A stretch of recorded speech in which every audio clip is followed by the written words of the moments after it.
What's good, YouTube? And we back with another reaction video. We about to react to NBA legends on how insanely good Kevin Mchale was, man. So tap in, man. All my Boston Celtics fans tap in. All my Kevin Mchale fans tap in. We try to get this channel to 10K subs, man. So I appreciate everybody that's been tapped in, supporting. With that being said, we about to hop right into the video, man. Let's get it.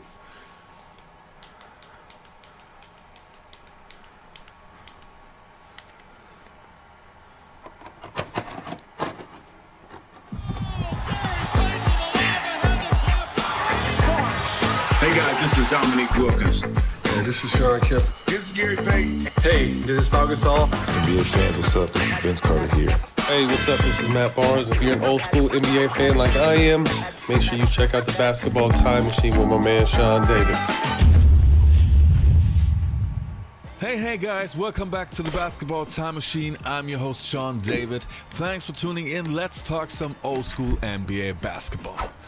In today's episode, I'm taking a look at NBA legends giving their opinion on how good Kevin Mchale was, so the legend of the Boston Celtics. But before we dive into that, I want to remind you guys of the Sean Kemp, the signed Sean Kemp jersey competition. I'm giving away this beauty right here, signed by the Rain Man, and all you have to do is at me on Instagram, which is www.instagram.com/SeanDavidNBA.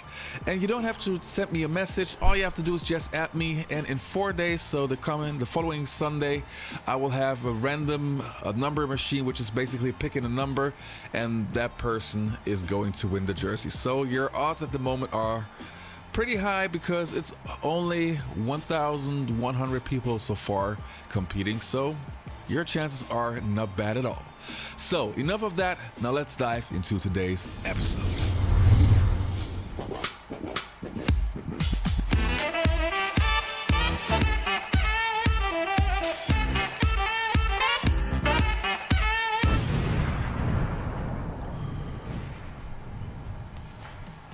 Now the first player that we're going to take a look at is Sir Charles Barkley, and Barkley has a lot of respect for Kevin Mchale, which you're going to see in the following clips. See what Barkley got to say. Some of these guys back in the day, like Greg Kite, McKeskey, they like try to beat you down the whole game, try to make you lose your temper. You lose your temper. Lam Beer just tried to knock the hell out of you. My personal nemesis is Kevin Mchale, because he's the best player I ever played against. You could not stop him. I've always said that you could not stop that guy. And on the other end, I had to use every ounce of energy I did to score on him. That guy, when I looked at, because we all look at the schedule, we're like, okay, I can have some fun that night. Better get a good night's sleep that night. I mean, we all say the same thing about different guys, but Kevin Mchale is the best player I played against, because he was unstoppable offensively, and he gave me nightmares on defense. Big guys, especially his footwork. Some of the greatest feet ever in NBA history. Yeah, his footwork talking was about crazy. Signature moves, Kevin Mchale, and the Dream Shake, Hakeem Olajuwon. I think they're the two best. And I played many years against both of those guys. And Kevin Mchale, it got to the point where they were calling him a man of 1,000 moves. Could not guard him one-on-one on the box. Yeah. Because he had Even when I such was great growing footwork, up, post and moves he was did a called the great Kevin job of Mchale. feeling the contact. And once he felt you were done. If the double team didn't come right away, forget about it. He had too much stuff on the box. Now when we talk about Kevin Mchale and the Boston Celtics, now obviously we also need Larry Bird's opinion. So let's have a look what Larry Bird has to say. Because he wasn't very vocal, he led by example every night. Practices also. Bird in the break. Seasting is with him. Larry to Mchale for two. What a pass on the Bird. Talk about Olajuwon and all the other great ones. They're great, but Kevin was as good as anybody I've ever seen. He probably gave up more than anybody. He didn't demand it. He liked his shots. Near side. Cummings in the air and in. Oh, that was a heck of a play. And I think everybody, when you play in a really good team, everybody sacrifices for each other but it's not a sacrifice. It's just that if Robert had it going, which he did many nights, he just got the ball. If Robert and Larry had it going, I just knew I wasn't going to get as many shots. No big deal. The next night might be my night. We got ours, and our goal was to have one more point than the other team. By Walton, back to Bird. Again, Parrish beats his man, got the layup and a foul. Here's Mchale's turnaround, buries it over Livingston. And go to you, bread and butter. In the end, us being a great team meant more than any individual thing or anything like that. It was just kind of one of those teams that had we all just been on different teams, like I tell people, we would have scored more and we'd have won less. So I'd much rather take winning than points. They just play so good together, bro. That's crazy. List of all-time starting fives for every team in the Eastern. Yeah, man. Kevin McHale was great. Conference, and who better than this crew to break down the Celtics lineup? So guys, they have Russell, Bird, Pierce, Havlicek, and Kuzi. Jackie, is this what your list looks like?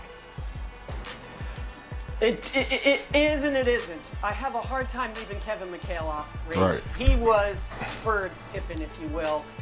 He never cared about numbers, didn't care about MVPs, All-Stars, anything, but he was one of the most devastating low-post players I've ever seen.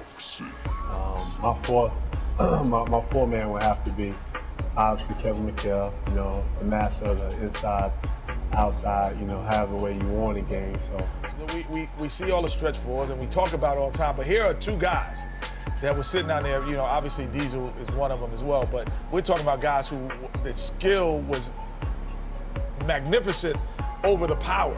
So what do you two guys think that's going to happen in the next 5 years? Kevin McHale, before he had the 56, did you look at him as a guy who could absolutely dominate a game, or was he a guy that was really good, but really you can't count on him to get you a 50-point ball game? Well, I don't know about counting on him to get a 50-point game, but you knew he could get 30. And that's one of the things that I thought was really interesting about our team. You know, Cedric Maxwell had been playing a lot. Kevin obviously moved into that starting position. Kevin, with his length, with his footwork, and I mean, supreme confidence in his ability not only to knock down the 14, 15-footers, one dribble to a spot, one dribble to the rim, up and under. He had all of that. The great Charles Barkley was once asked, who was the toughest player he ever had to guard? His answer, Hall of Famer Kevin McHale. I'm telling you, you kids just don't know how good Kevin McHale was. That's a fact. These kids don't really know. You bring up Kevin McHale name, they gonna be clueless. When we talk about the top power forwards to ever play the game, the same names get mentioned.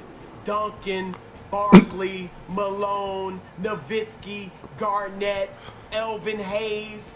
But there's one name that's too often left off the list. The name of a guy who routinely gave some of the greatest to ever lace them up. The business. I'm talking about Kevin McHale. Forget the optics. Yes, he was gangly. Yes, he was earthbound. Yes, he came off the bench. But Kevin McHale was one of the best to ever do it. Here's why. Number one, Kevin McHale was a sensational post-up player. 6'10" and blessed with arms so long that people often joked he could tie his shoes without bending over. He had every post move in the book. The jump hook, the up and under, the reverse lay-in, the fadeaway. McHale was simply unstoppable on the block. So much so that in the 1986-87 season, he averaged 26 points a game while shooting 60% from the floor and 80% from the line. You know how many NBA players have averaged 20 or more points, shot 60% from the floor and 80% from the stripe in the same season? One, Kevin McHale. Now, he is coming into his own right here. He is dominating night in. I think he had 43 the next night. So the year before, he came off the bench.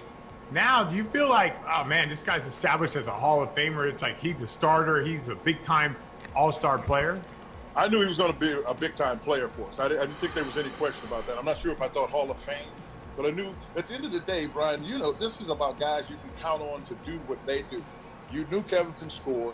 Can he score? Can he score consistently? Can he score consistently in big games? And he started to show those kind of signs, and that's really a good thing for anybody. I mean, all of our teammates felt good about him. I have to again say, you know, playing when you've got a guy that you've got your number one player has confidence in, then you know you got a guy that can play. Larry would throw the ball to Robert because he knew how Robert needed the ball, just because all guys need the ball at some point. Kevin, he threw the ball because Kevin usually had a mismatch. with his long arms and the footwork, he had a mismatch somewhere and was able to get off a good shot. Now, before I end this video, I want to give you guys my opinion about how good do I think was Kevin Mchale. Well, I gotta be honest, I was always a huge fan of Kevin. Why? Because of his great post game. I was always a fan of players who could move their feet, who had an arsenal like a Swiss Army knife. That's why I'm a big fan of Hakeem Olajuwon and obviously now of Kevin Mchale. I wish I could have seen him on the other team. No, I don't want to see him on the other team because I like players who actually stay with their franchise. But it would have been interesting to see how good was Kevin Mchale if he would have been the main guy on the team. Right. Well, we will never know, but still Kevin Mchale, you're my man. The man, All bro. right, you guys, that was it for today's episode. Don't That boy forget Kevin to McHale was sign the truth, up man. at the Sean Kemp jersey competition at me on Instagram. And if you're new to the channel, also don't forget to hit that like and subscribe button. And I guess I'll see you next time on the Basketball Time Machine. Yeah, that boy Kevin was the truth, man. All my Kevin McHale fans, Larry Bird, Boston Celtics, man, fans and NBA junkies, tap in, man. Make sure y'all like this video up, comment, subscribe. Man, we trying to get this channel to 10K. With that being said, man, drop your requests, man. We right back at it in the morning. I appreciate y'all. Y'all stay safe, stay tuned, and we out.